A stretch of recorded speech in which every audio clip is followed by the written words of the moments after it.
I don't know who to compare Indiana to. Give me the team that has got no modern tradition of winning, that removed its previous head coach because it wasn't going well, was not a bowl team last year, and is suddenly a Big Ten and college football playoff contender in one season. Give me the team. I haven't really seen it before. And you could talk USC, who won a football game on Friday night against Rutgers 42-20. Teams going 2 or more time zones, they're struggling. I cannot believe that that is the case. But USC a couple of years ago went from 4-8 to 11-1 and lost the Pac-12 title game, RIP, and lost the Cotton Bowl to Tulane. But even that was different because that was USC. This is Indiana. This is Indiana. And there are 2 reasons you should be even more impressed with Indiana after their win against Washington 31-17. Number 1, Curtis Rourke did not play. He's been phenomenal this year, and yet Indiana was able to go out and play a little bit more defense, or win with their defense a little bit more is probably the better way to say that. They scored a defensive touchdown to begin the game. They picked off Will Rogers twice. He had thrown 1 interception all season long. And they had their backup quarterback in the game. And what do you know? They still managed to put up 31 points on a team in Washington that has good defense. It has got some playmakers.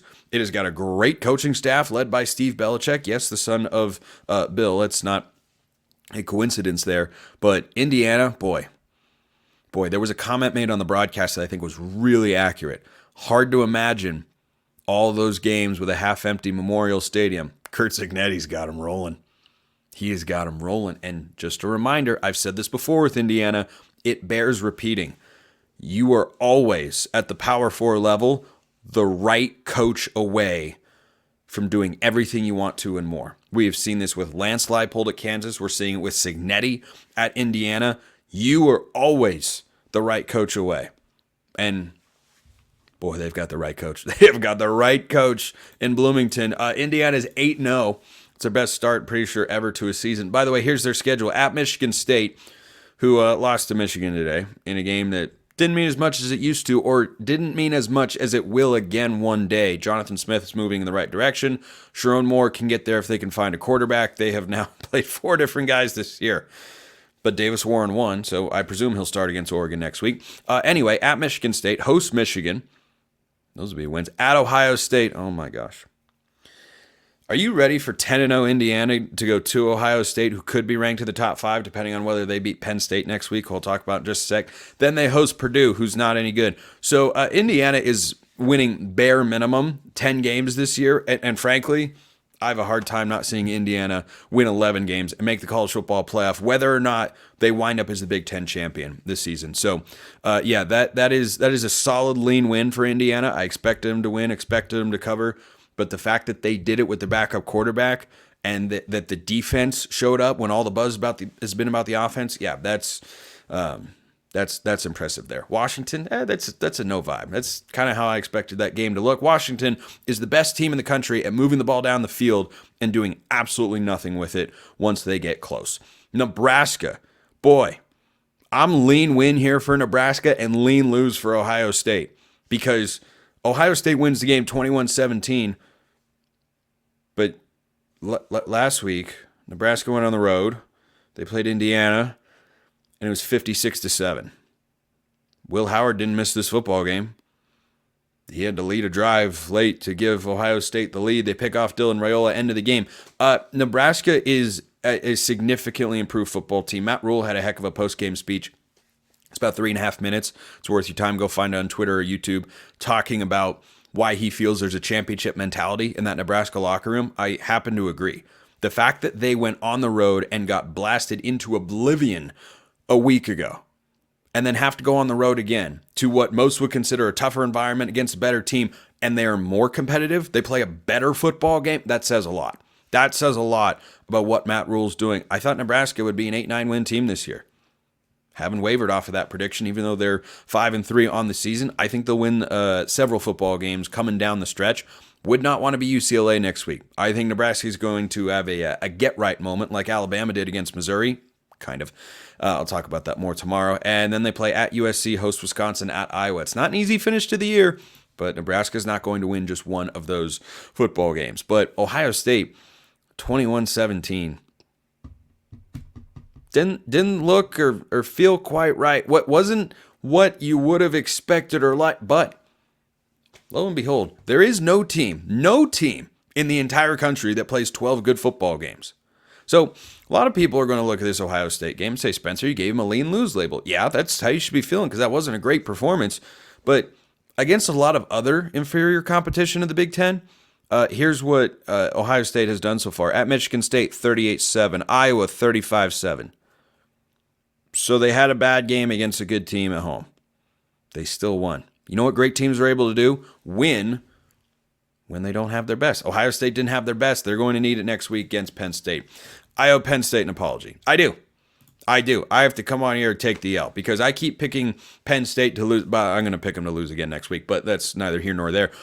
I keep picking Penn State to get upset, and this was a much more impressive performance than I thought Penn State was capable of putting up. They avoided the look-ahead factor. They go 14-0 in the fourth quarter of this football game on the road. Wisconsin had been much improved, and Penn State said, yeah, we don't really care. We're going to do enough on offense, even though they got blanked in the first quarter, and they're going to play really good defense and hold Wisconsin, that had been high-flying on that side of the ball in the last few weeks, to just 13 points. That is, I'm not going outright win for Penn State, but it's a hard lean win because they shouldn't be celebrating jumping for joy. That comes if they beat Ohio State next week.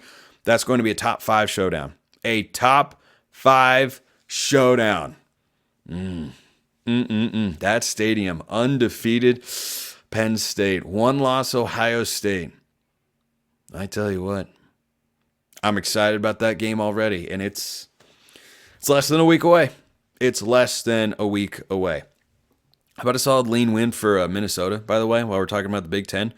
I thought they'd beat Maryland. They did it by even more than I thought they would. But Oregon took care of Illinois. No vibe there for Oregon. I actually predicted that game 38-10, and it was 38-9.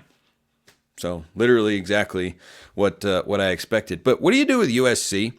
What do you do with USC? I'm going to talk about that more next week because I don't know that I have all my thoughts crystallized just yet. What I do know is the Battle of the Michigans. I don't think that's the official name for the rivalry, but that's what I've dubbed it here on the show, so we're rolling with it. Michigan finally wins a football game, 24-17. They get Oregon this week, who have been rolling in recent games, but at the very least, the encouraging news for Michigan. This is, first of all, absolutely a lean win outcome. 24-17. 24. I don't care who they're playing. I don't care if you're playing an FCS team. 24. Okay. They went back to Jack Tuttle at quarterback, and he didn't light the world on fire, but, I mean, he was 13-19 for 123 yards and a touchdown. Michigan only ran for 119 yards in this game. But you know what? This is kind of what Michigan is.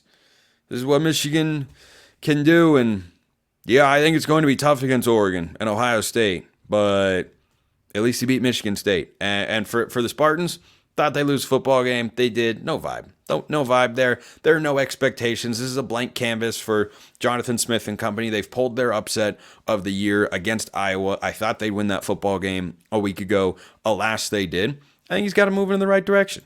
I think he does. So, on the one hand, a very eventful week in the Big Ten with the Indiana outcome being exciting. Ohio State closer than you'd think. But then you look up and go, wait a minute. USC, Oregon, Penn State, Ohio State, Indiana, Iowa, Minnesota, Michigan. What? Kind of everybody who you thought would win won the football game. Next week in the Big Ten, though. Oh, man. You got to hear it. You got to hear it. Oregon goes to Michigan. They go to Michigan. Wisconsin at Iowa. It's always a fun game. Ohio State at Penn State. Minnesota at Illinois. Indiana at Michigan State. USC at Washington. Classic Big Ten showdown there. I tell you. The Big Ten next week. Boy, that's going to be good.